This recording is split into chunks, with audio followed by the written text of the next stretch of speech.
최유택의 집으로 가는 길에 백은우가 방금 전 상황을 설명한다. 최유택은 교외의 단독주택 단지에 살고 있다. 그는 아들인 최성현, 내연녀인 김지희, 사생아인 최지혜, 그리고 최지혜의 보모와 함께 지내고 있었다. 오늘 오전 11시 50분, 최유택은 침실에서 장기 복용해온 심장병 치료 보조제인 한약을 마셨다. 그 후 갑자기 발작을 보였는데 당시에 곁에는 김지희뿐이었다. 김지희는 큰 소리로 도움을 요청했고 그 소리를 들은 최성현과 보모가 달려왔을 때 최유택은 이미 숨을 거둔 상태였다. 최근 최유택이 유서를 작성 중이었기 때문에 최성현은 김지희가 재산을 노리고 살해했다고 여겨 경찰을 불렀다. 경찰과 의사는 현장에 도착해 최유택에 대한 부검을 실시했습니다. 그리고 사인을 약물성 알레르기로 인한 심근경색이라고 밝혔습니다. 경찰에선 계획된 범행으로 보고 있나요? 맞습니다. 가족들은 최유택이 심장병 치료제를 장기 복용해온 사실을 알고 있었습니다. 알레르기성 약물은 반드시 정량 복용해야 하죠. 실수로 조금만 과다 복용해도 치명적인 결과를 초래하기 때문입니다. 하지만 최유택은 일반적인 수준을 훨씬 뛰어넘는 양을 복용했습니다. 근데 어째서 경찰이 신고한 최성현이 가장 유력한 용의자가 됐죠? 최유택이 내연녀를 만들면서 최 씨 일가의 가족관계는 완전히 파탄났습니다. 최성현 씨의 어머니가 돌아가신 것도 이것과 연관되어 있고요. 살해 동기만 따지면 최성현 씨가 가장 유력한 용의자입니다. 게다가 그는 약학 대학원생이니까요. 최성현 씨의 목소리가 떨리는 게 전화에서 느껴졌습니다. 그도 자신이 아버지를 살해한 건지 모른다고 얘기했으니 가서 이 얘기를 나눠봐야 할 것 같습니다. 최성현에게 의뢰받은 적 있으세요? 어떻게 바로 백 변호사님한테 전화를... 변호사마다 관리하는 의뢰인 연락처가 있다. 함부로 묻는 건 업무상 금기다. 사건을 생각하다가 나도 모르게 실수로 말이 헛나왔다. 입을 막으며 조심스럽게 백운우를 살핀다. 그는 별다른 반응 없이 차를 세우고 최유택의 집으로 가며 대답한다.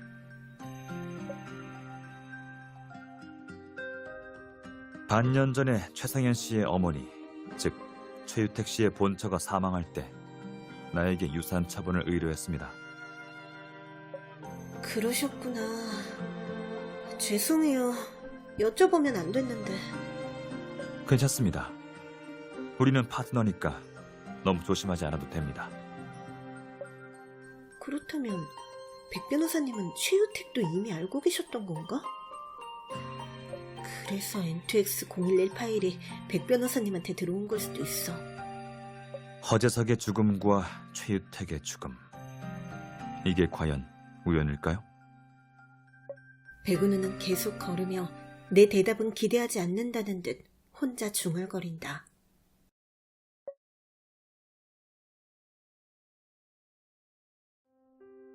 주택단지에서 일어난 살인사건인지라 경찰뿐 아니라 언론도 소문을 듣고 취재하러 왔다. 언론의 소란을 막기 위해 경찰은 최유택 집안의 모든 커튼을 쳤다.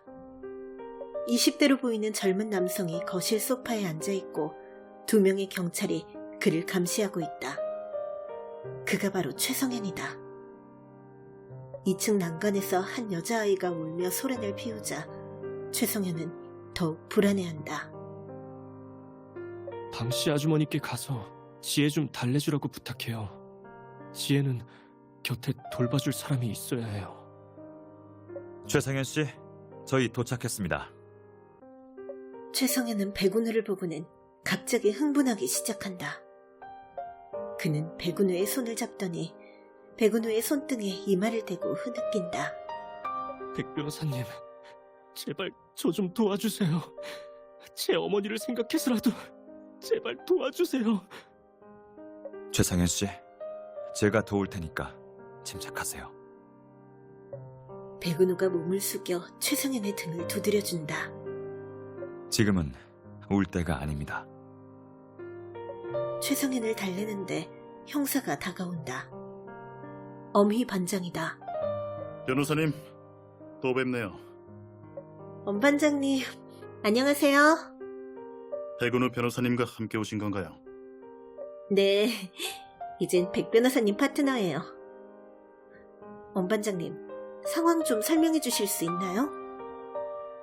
역시 백 변호사님 파트너답네요. 오자마자 바로 일 이야기라니. 사실 이번 사건은 간단합니다. 최성현 씨가 범인이라는 확실한 증거가 나왔거든요. 자세히 설명해 주시겠어요? 감식반이 쓰레기통에서 최성현 씨가 버린 알레르기성 약물을 찾았습니다. 한 알이면 심장병 환자의 생명을 앗아갈 수 있을 정도로 정제된 약이죠. 이 약물이 최유택 씨의 약사발과 주방에 있는 주전자에서 검출됐습니다. 그리고 최성현 씨는 최유택 씨와 오늘 재산 문제로 크게 다퉜다고 합니다.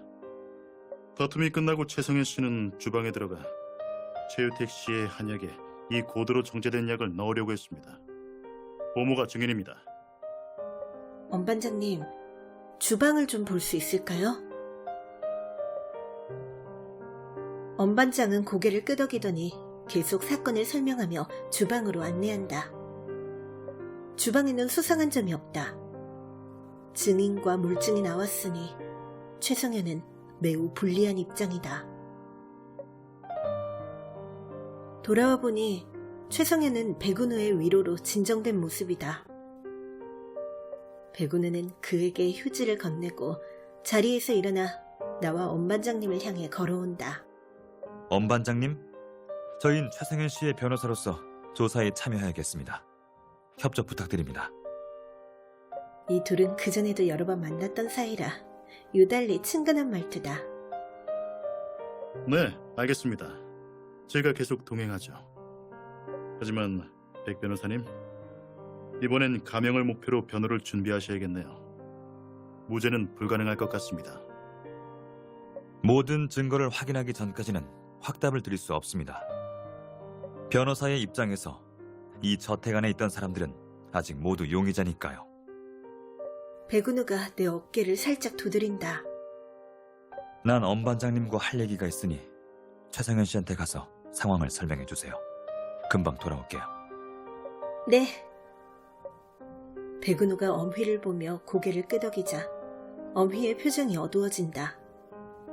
두 사람은 다른 방으로 들어간다. 난 최성현 옆에 앉은 뒤 명함을 건넨다. 당신이었군요. 며칠 전에 화인그룹 후계자의 변호를 맡았던 변호사죠? 그래서 백 변호사님이 저한테 믿어도 된다고 장담하셨군요. 백운우가 다른 사람 앞에서 나를 이렇게 칭찬했을 줄은 꿈에도 몰랐다.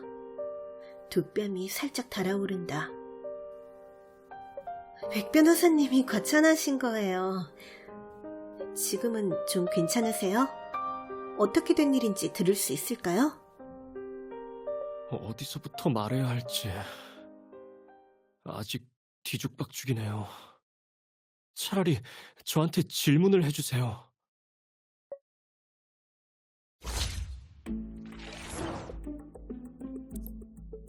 아까 아이 우는 소리가 들리던데 여동생이에요? 네, 맞아요. 최지혜라고 아버지의 사생아예요. 어머니가 돌아가시고 난 후에 아버지가 지혜와 그 여자를 집에 데리고 들어왔어요. 혹시 김지희 씨를 말씀하시는 건가요? 아버지가 그분과 재혼하셨나요? 아니요. 그 여자는 제 어머니만 없었다면 바로 저희 집 안방을 차지할 수 있을 거라 생각했겠죠. 하지만 반년이 지난 지금까지 아버지는 그 여자와의 결혼을 단 한 번도 언급하지 않았어요. 아까 경찰한테 지혜를 돌봐달라고 하시던데 평소에도 지혜를 잘 챙기시나 봐요. 제 아버지와 그 여자 두 사람이 잘못한 거지 지혜가 잘못한 건 없으니까요. 지혜는 나처럼 부모의 사랑과 관심을 못 받은 아이니까.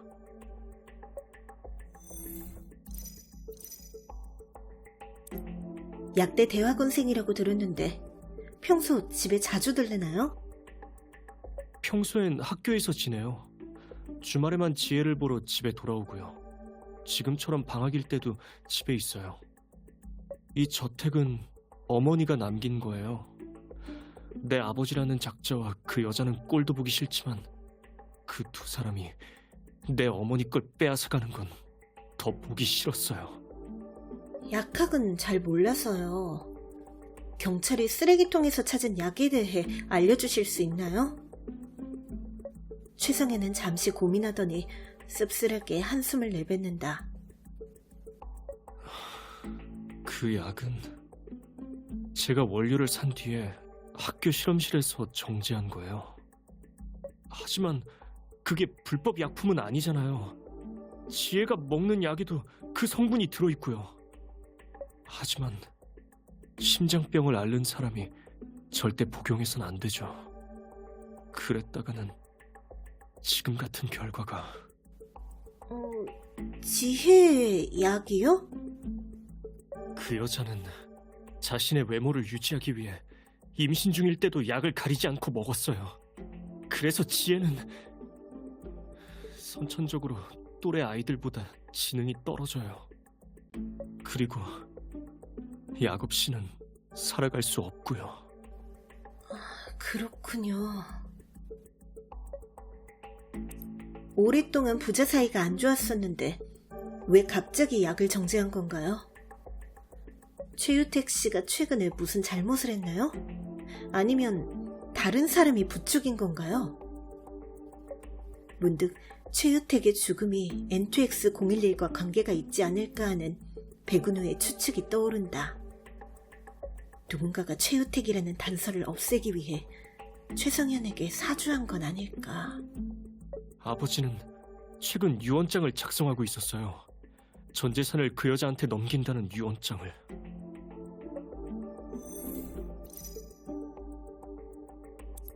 성현 씨는 그 사실을 어떻게 아셨죠? 아버지가 알려준 건가요? 우리 가족 주치의가 알려줬어요.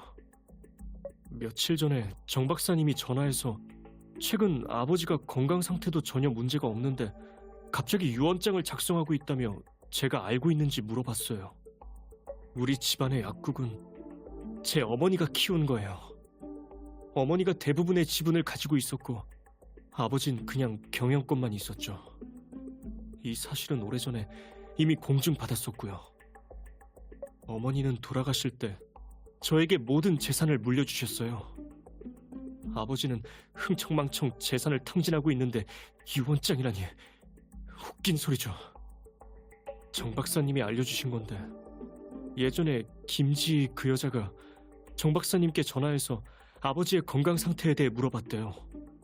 그 여자는 분명히 뭔가를 알고 있었던 거예요.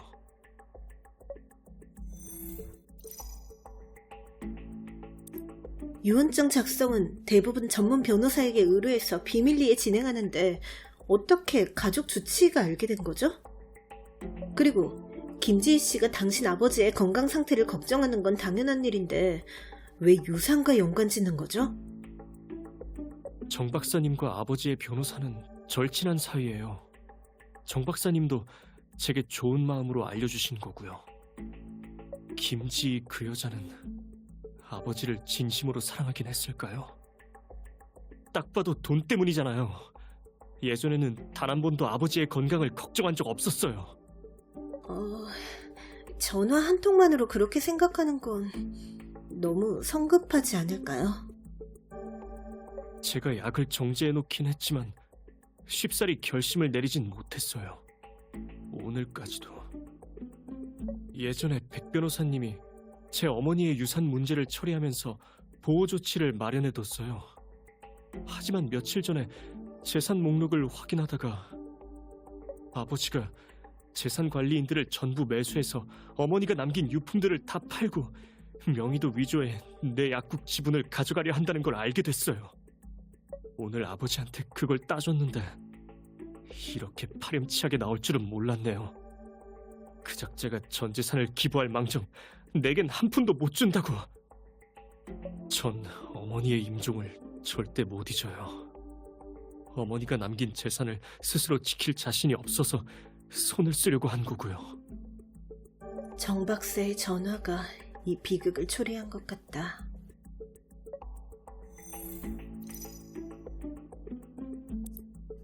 약까지 다 만들었는데 마지막에 왜 마음을 바꾼 건가요?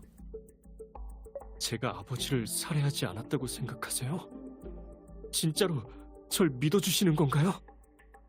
만약 진짜로 거리낌 없이 살인했다면 이렇게까지 두려워하진 않겠죠. 망설인 건가요? 아니면 다른 돌발 상황이 생긴 건가요? 아버지는 심장병이 있어서 오랫동안 약을 복용해 왔어요. 원래 아버지의 약에다가 알레르기성 약을 넣으려고 했었는데 방씨 아주머니가 말렸어요. 방씨 아주머니요? 지혜의 보모예요. 지혜가 태어났을 때부터 쭉 돌봐주셨어요. 그분도 그 여자가 들어올 때 함께 왔어요. 방씨 아주머니는 제가 들고 있는 게 뭔지 알고 있는 것 같았어요. 제가 약 옆에 서 있자 달려와서는 저를 말렸어요. 저런 인간 쓰레기 때문에 내 인생을 망쳐선 안 된다고. 전 원래 소심한 편이에요.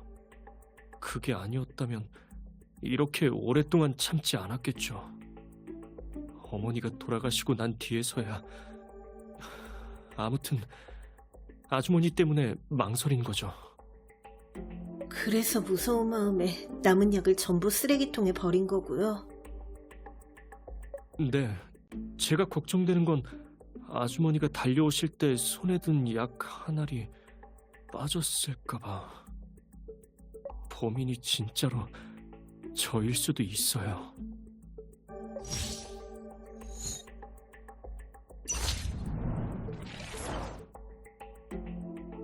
너무 자책하면서 힘들어하지 마세요.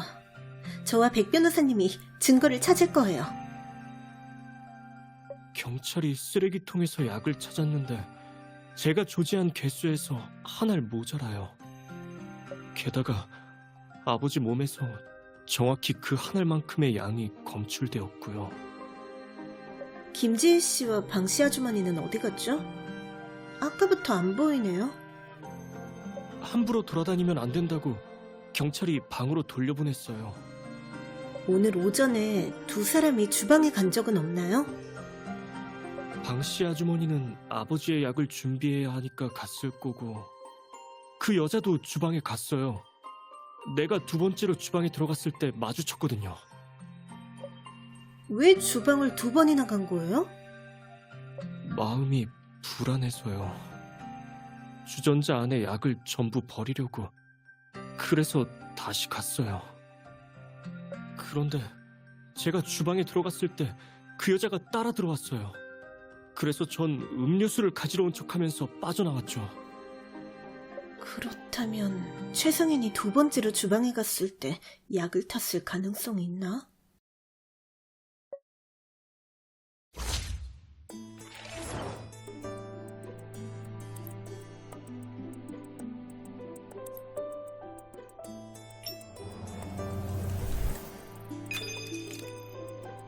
CCTV에서 최성현은 10시 53분경에 약을 쓰레기통에 버렸고 그 뒤엔 아무도 쓰레기통 근처에 가지 않았어. 쓰레기통에 들어있던 약과 최우택의 체내에서 발견된 약을 합치면 최성현이 정지한 양과 동일해. 최성현이 거짓말을 한 게 아니라면 최성현이 다시 주방에 들렀을 때 그에겐 여분의 약이 없었을 뿐더러 김지혜가 현장에 있었기 때문에 약을 넣을 기회도 없었겠지? 그러니까 최성현이 다시 약을 넣었을 가능성은 없어.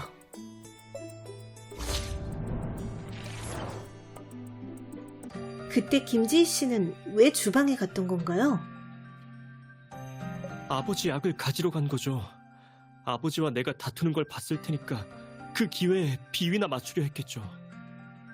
만약 어머니가 아버지의 감언 이설에 속지 않고 진작 이혼만 했더라면 오늘 같은 일은... 최성현의 눈은 붉게 충혈되고 얼굴은 점점 핏기가 가시며 창백해진다. 그의 얼음장처럼 차가운 손을 덥석 잡아보지만 위로의 말이 떠오르지 않는다. 모든 증거가 최성현을 가리키고 있다. 과실치사일 수도 있겠지만 이때 백은우와 어미가 어두운 표정으로 방에서 나온다. 어떻게 됐나요? 단서는 찾았습니까? 난 고개를 가로젓는다. 주방에 들어갔던 방씨 아주머니와 김지희 씨는 그냥 혐의만 있을 뿐이에요. 게다가 최성현은 자신이 범인이라고 믿는 듯한 눈치다. 백은우는 당연하다는 듯 담담히 고개를 끄덕인다. 제 생각엔 최 씨가 주치의와 방씨 아주머니, 김지희 씨도 조사해야 할 것 같아요. 그리고 백은우에게 손으로 N이라는 글자를 적어 보여준다.